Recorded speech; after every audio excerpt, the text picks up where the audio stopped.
Hello, welcome to Story Starters. My name is Miss Kayla.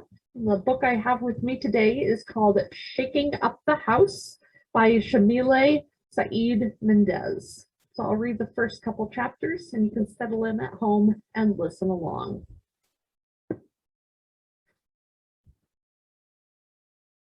Shaking Up the House. Chapter 1. Winnie.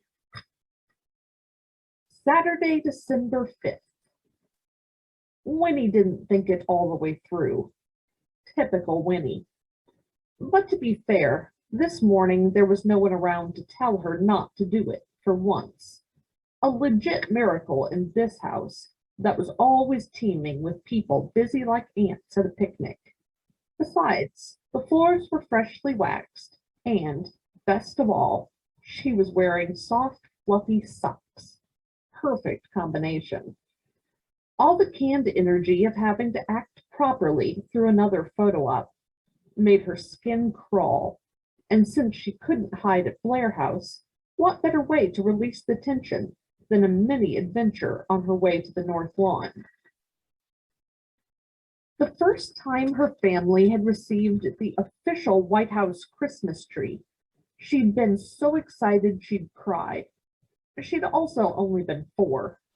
8 years of the same thing later, standing in the cold, smiling at the cameras, and putting on her perfect first daughter face, the excitement of another holiday season under the spotlight had lost its shine. Still, she had to do what she had to do. She tucked her shoes against the wall, out of her path. A quick glance over her shoulder confirmed that no Secret Service agents were camouflaged against the flowery wallpaper or behind a curtain in the solarium. Faintly, she remembered Mommy's words from the other day. "Winnie, why are you always listening to the voice of mischief instead of the voice of reason? You need to set a good example." Even now, she didn't have an answer. Instead, she laughed and broke into a run to get momentum. With a wild "woohoo!" she pushed off the banister and slid down the ramp. She closed her eyes, as if that could quiet the critical voices in her head and banish the judgy eyes watching her from all the portraits on the wall. Never in a million years would they have imagined dark-skinned Latina girl as one of America's first daughters. She wasn't going to miss them, or this house. She'd never say so out loud, though. If people knew her true feelings, they would call her spoiled, entitled, ungrateful. The executive mansion, the president's palace, the people's house, as Puppy called it, the White House featured 135 rooms, a florist, a chocolatier, a bowling alley, a private theater, and a million other perks. What else could a kid want? But people didn't understand. Who'd want to grow up in a museum? And that's what the house ultimately was, a museum. Winnie felt like one of the pandas at the National Zoo, always under the spotlight. She was grateful about all the comforts, and especially the chocolate lava cake Chef John Paul made when Winnie had had a particularly bad day. But with the perks came the pitfalls. She couldn't even open a window without creating a scene or ruining the vacations of innocent tourists who had only wanted a glimpse of one of the most iconic residences in the world. Winnie hadn't seen photos of the new house in California yet, but Tia Suze had assured her it had floor-to-ceiling windows to take advantage of the golden sunshine in the afternoons, and the sounds of singing birds and the waves of the ocean. Winnie was holding on to that promise. She couldn't wait to leave the White House forever. All these thoughts blurred through her mind in the 5 seconds her adventure lasted. Next thing she knew, she had crashed head-on into someone. Winnie bounced back and landed on her bottom. "What in the world?" the other person exclaimed. And the other person was none other than Paloma Lopez, J.D., the First Lady of the United States, FLOTUS for short. codenamed Pinnacle. In other words, her mom, Mammy. Of all the people coming and going through this house, it had to be her. Winnie would never not be grounded. Somehow her mom had managed not to fall with the force of the impact. Still, she placed a hand on the wall, as if she needed to steady herself at the sight of her older daughter, the rambunctious one. As usual, Mammy looked immaculate in a snow-white coat, dark wool slacks, and black boots with 3-inch heels. Her dark skin gleamed, flawless, thanks to excellent genes and the meticulous nighttime skincare routine Winnie had never had the patience to imitate. Her black hair was arranged in a tight ballerina bun at the base of her neck, but Mammy's delicate features were deceiving. Under the elegance, there was solid granite. Ow! Winnie rubbed her forehead. Winifred Esperanza Lopez Bianchi, Mammy said in that voice that cut through ice, diamonds, and flooding fantasies of adventure. What in the world were you thinking, young lady? The carriage is almost here. We've all been looking for you, and here you are, acting like a kindergartner instead of a senorita of 12. No, I take that back. When you were a kindergartner, you had better manners. Carolina. Full name Anne Spanglish? Winnie was in serious trouble. She decided to appeal to her mom's tender feelings. Paloma had been trying to act composed for the press, the staff, and Winnie's dad, who had so much to do in his last weeks as the President of the United States, they hardly ever saw him. But Winnie knew Mammy's emotions had been all over the place.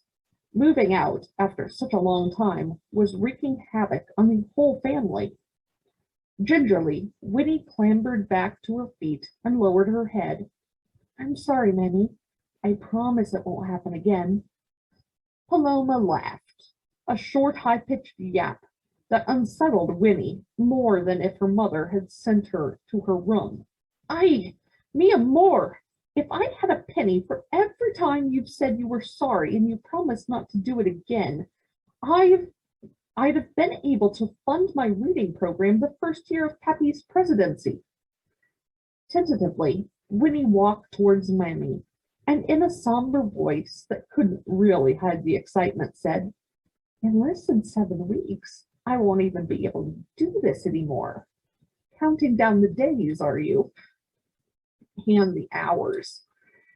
Her mom laughed, for real this time, and brushed a hand over Winnie's head, then glanced back at the polished wood access ramp.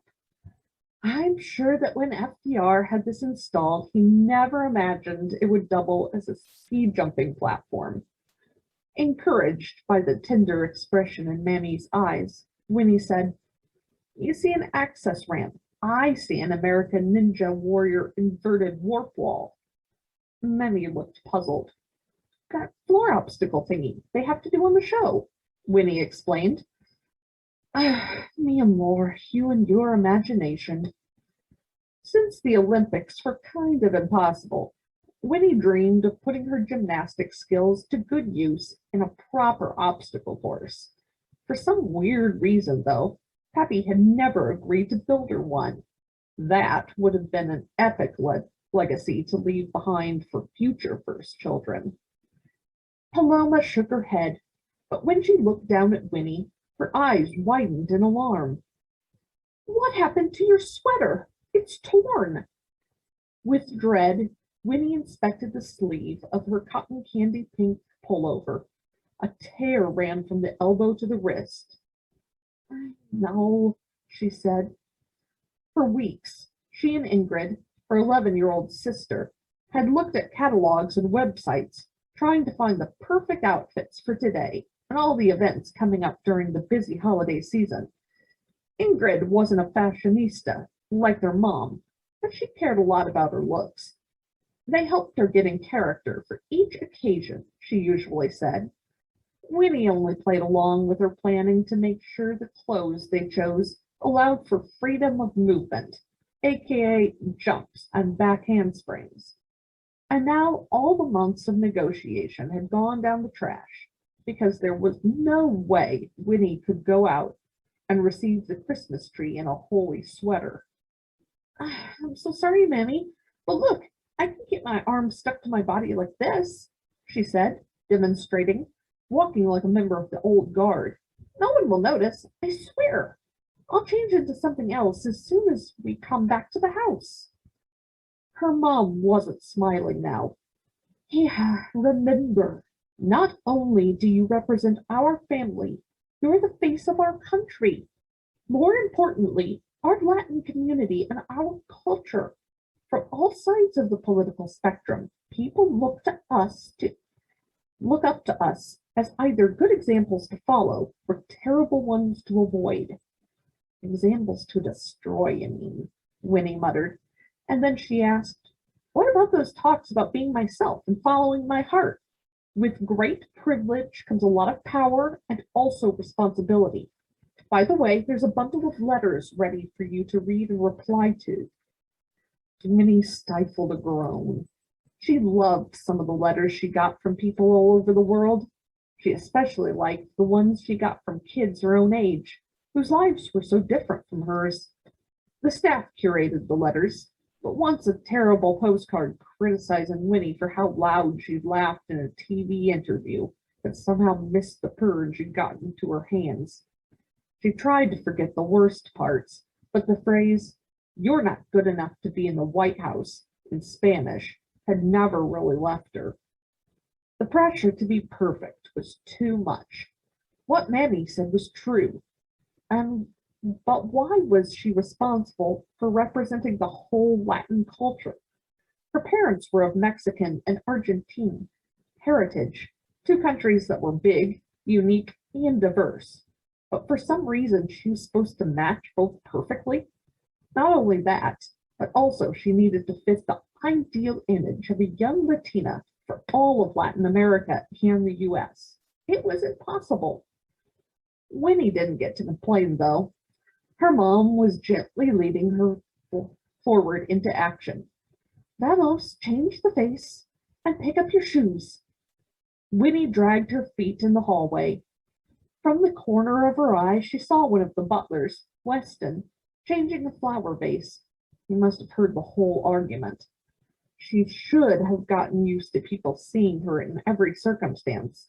She never had, and now it was too late. She wished she could pull a preteen rage card and slam a door, but she could never. She was brash and impulsive, but she cared about her family and respected the staff too much to make them uncomfortable. Mammy urged her, please, run to your room and change. Alice made sure we ordered 2 sweaters in case something like this happened. Allison was Mammy's chief of staff, and she had saved Winnie more times than she could count. One of Mammy's phones chimed with an incoming message, and she glanced down at it. I'll come along so you don't get lost on any other adventures, she said. We only have 5 minutes and we can't be late. That her mom personally had to escort her to make sure she didn't destroy herself or anything else was a new low. A heavy feeling settled on Winnie, her own personal gray cloud that she didn't know how to shake off. Maybe Mammy could feel its hold on Winnie, because she said, why don't you invite a friend to come over tomorrow? Her voice was chirpy, but also careful, like she was trying to find the best words to make Winnie feel better. You've been talking about that new girl at school. What's her name? Anjali? For a second, Winnie got excited, but realizing all the hoops Anjali would have to go through just for a sleepover at the White House, she knew it wasn't worth it. No, thanks. Nothing like telling a prospective new friend they have to have a full background check extending 5 generations back to kill the vibe. And why don't you go over to her house?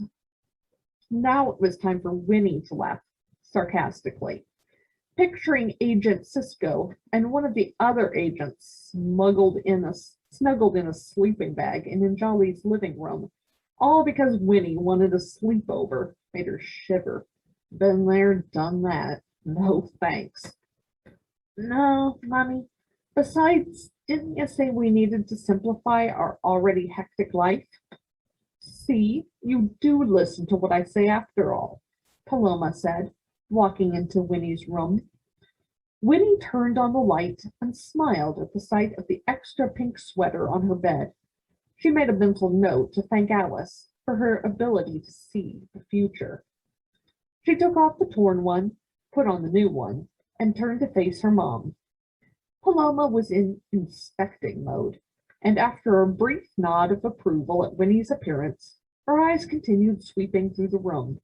Before her mother started pointing out imperfections, Winnie said, I promise I'll clean Lafayette's cage tomorrow. I haven't had a chance yet.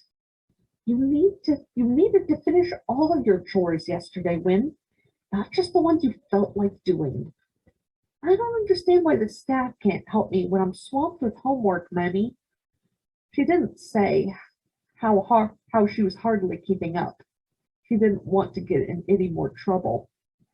Her mom pinched her nose with her fingers and in a nasal voice said, You're the one who insisted on taking care of this ferret yourself. How you can sleep with this odoriferous beast in your room is beyond me. How you and your father convinced me to get you a ferret is a mystery. Why couldn't you choose something sensible like a labradoodle? As if he'd known they were talking about him, first ferret Lafayette, Laffy for short, peeked his pointy face from his sleeping hammock. With a swift turn of his body, he was sniffing between the cage's thin bars, making ducking sounds of happiness, like he was giggling. Winnie fed him one of his favorite turkey treats. Labradoodles are predictable. Her mom scoffed, and Winnie added, At least it's not an alligator, like President Adams, or a raccoon like President Coolidge's. Paloma laughed, covering her mouth with a perfectly manicured hand. It's true. He named her Rebecca. Imagine a raccoon with the same name as a Beulah, Winnie said. Winnie wasn't the comedian of the family. That would be Ingrid. But she did love making her mom laugh, especially after getting into so much trouble on a Saturday morning. Let's go, Popcorn, Mammy said, using the code name the Secret Service had given Winnie. It had sounded cute years ago, but now it made her cringe. Kettle corn or butter? Winnie asked. Mammy smiled. Both. Now come on. It's the pinnacle of impoliteness to make people wait for you. Then she added, Like you said, a few more weeks and this will all be over. She sounded sad, but to Winnie, Inauguration Day was the light at the end of the tunnel that in the last few months had gotten darker and darker. After a childhood under the public's eye, she was ready for a normal sleepover with friends, for not having to explain the surveillance closet in a hall at school to new students. She couldn't wait to be a normal 12-year-old, free to run wild in the house, slide on the floor with her fluffy socks, or open a window to let out the smell of her pet's rancid cage and let in a crisp wintry air.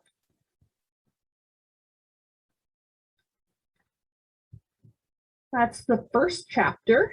Again, the book that I read from today was Shaking Up the House. We've got this book here at the Dubuque County Library. If you'd like to find out what happens in the rest of the story, drop by and check it out. Thank you so much for joining me today. Bye.